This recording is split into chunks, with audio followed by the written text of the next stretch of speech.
Olá, seja bem-vinda, seja bem-vindo a mais um vídeo aqui no canal. Eu sou Armando Vernalha Júnior, fotógrafo, cinegrafista, professor, youtuber, músico, tomador de café e com seguro dos meus equipamentos fotográficos. Este vídeo chega até você pelo apoio dos meus amigos da Fotoseg, corretora de seguros. Eu só ando tranquilo aí nos lugares que eu vou fotografar, vou fazer fotografia de rua, fotografia de paisagem, porque eu tenho seguro das minhas câmeras e das minhas lentes. Porque caso aconteça, caso eu seja vítima aí da violência urbana, ou simplesmente eu tomo um tombo no meio de uma trilha na natureza e vou acabar detonando meu equipamento fotográfico, eu preciso ter seguro que cubra estas eventualidades. E eu faço o seguro de todo o meu equipamento com os meus amigos da Fotoseg, corretora de seguros. Então, seja a sua câmera uma mirrorless, uma DSLR, seja a sua câmera compacta ou de médio formato, se você tem um drone e também smartphone, todos os equipamentos você pode fazer seguro com o pessoal da Fotoseg. Muita gente pergunta para mim, é caro fazer seguro? Não, é uma porcentagem do valor do seu investimento nos seus equipamentos. Pelo tanto que os nossos equipamentos custam, eu não acho caro, porque proteger um investimento desse porte que a gente faz nos nossos equipamentos não é caro. E a porcentagem varia com as coberturas que você contrata. Quem pode te orientar nisso é o pessoal da Fotoseg. Então, entre em contato com eles por WhatsApp, telefone, e-mail, baixa o aplicativo e faz lá uma cotação, porque aí você vai ter toda a informação, eles te dão todo o atendimento e explicam direitinho. Também muita gente pergunta se precisa da nota fiscal do equipamento para fazer o seguro. Em geral, não. Quem vai dar essa orientação melhor são eles. Mas se você tiver fotos do equipamento onde apareça o número de série, já é geralmente suficiente para que você faça o seguro. Fala lá com o pessoal da Fotoseg, eu sou cliente deles há sei lá quantos anos já.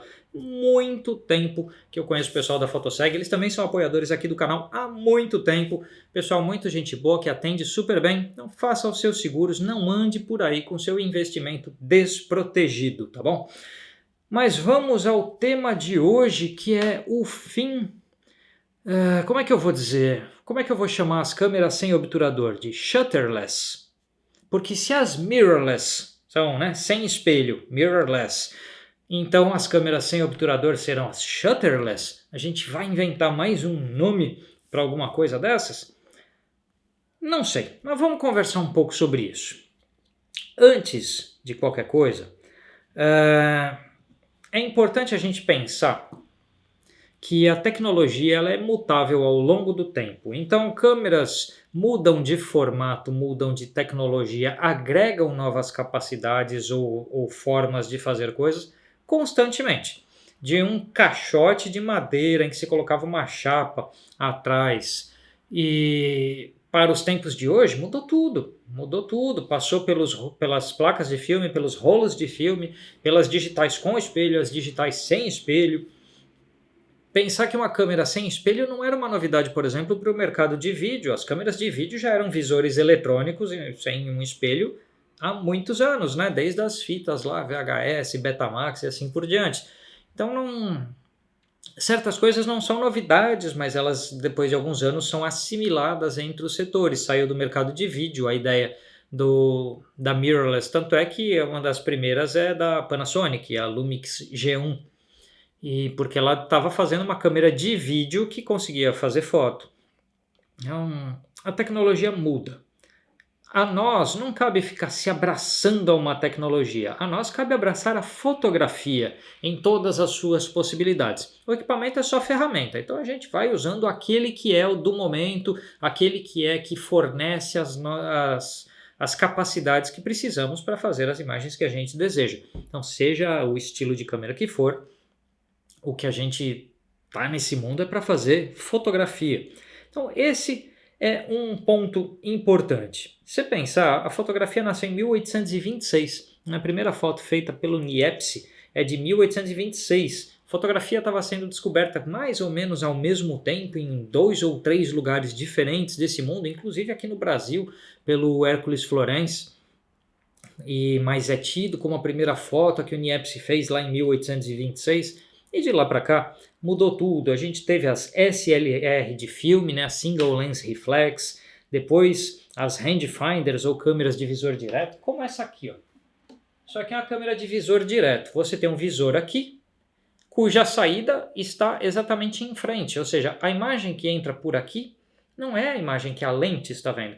Esta é uma Minolta Uniomat, não sei de que ano que ela é, vai aparecer por escrito aqui na tela se eu conseguir achar a pesquisa, é uma Uniomat 3, acho. E eu vou colocar direitinho aí por escrito na tela, a primeira câmera com a qual eu fiz algum clique quando eu ainda era criança. Essa câmera foi do meu pai. Tá aqui e ainda funciona. Tem uns probleminhas, mas ela ainda funciona. E era uma câmera, é mirrorless, ela não tem espelho. Na verdade é uma rangefinder, um visor direto. E as tecnologias vão mudando, vão mudando. Você percebe que vieram aí as digitais, a gente colocou D no nome delas, né? Então as SLR viraram DSLR. Então a gente tem câmeras na Canon, na Nikon com D, né? Tem D750, D850. Na Canon o D vem depois no nome. Em algum momento elas chegaram nesse acordo porque a Canon teve a 30D e a 60D. As primeiras reflex digitais APS-C da Canon tinham o D depois do número. E as Nikons também, naquela época, era 90D, 70D e assim por diante. Eu acho que as duas marcas chegaram num acordo e aí a Canon passou a colocar 90D, 80D, o D sempre depois, e a Nikon passou a... Eu falei ao contrário, as Canons era D30 e D60 e depois virou 60D, 30D e assim por diante. E a Nikon manteve o D antes. Então as Nikon são D algum número e as Canon são algum número D. Eles devem ter chegado num acordo em algum momento. E curiosamente a Epson teve a RD1, né, que eu suponho que seja algo como uma rangefinder digital 1 em 2004. E a gente tem Leicas digitais, tanto rangefinders como DSLRs, e também tem médio formato. Existe médio formato mirrorless, né? As coisas mudaram muito na tecnologia. As mirrorless, se eu considerar a DMC-G1 da Panasonic como a primeira, as mirrorless começaram em 2008. Veja aqui quantos anos já temos só de câmeras mirrorless, sem espelho. E agora, mais recentemente, a gente teve o quê? A Sony, quando lançou a Sony Alpha 1, ela era capaz de fazer o disparo de flash em obturador silencioso ou em obturador eletrônico. O que significa isso? Historicamente, a gente está acostumado com alguns mecanismos dentro da câmera. Então tinha o espelho. O espelho se levantava, saía da frente, a luz entrava e assim por diante. E atrás do espelho o que tinha? O obturador. Cortinas metálicas que se abrem, se fecham, permitindo que a luz passe. De repente inventaram o obturador silencioso. O que era o obturador silencioso? As cortinas ficam abertas, porque senão ela vai fazer o clack do barulho delas. As cortinas ficam abertas. Se elas ficam abertas, a obturação se dá pela leitura do sensor de captura de imagem. Então a gente tem aqui um leitor, né? um APS-C aqui, ó. Então do tempo em que começou a ler a imagem aqui em cima até chegar aqui embaixo, é uma obturação.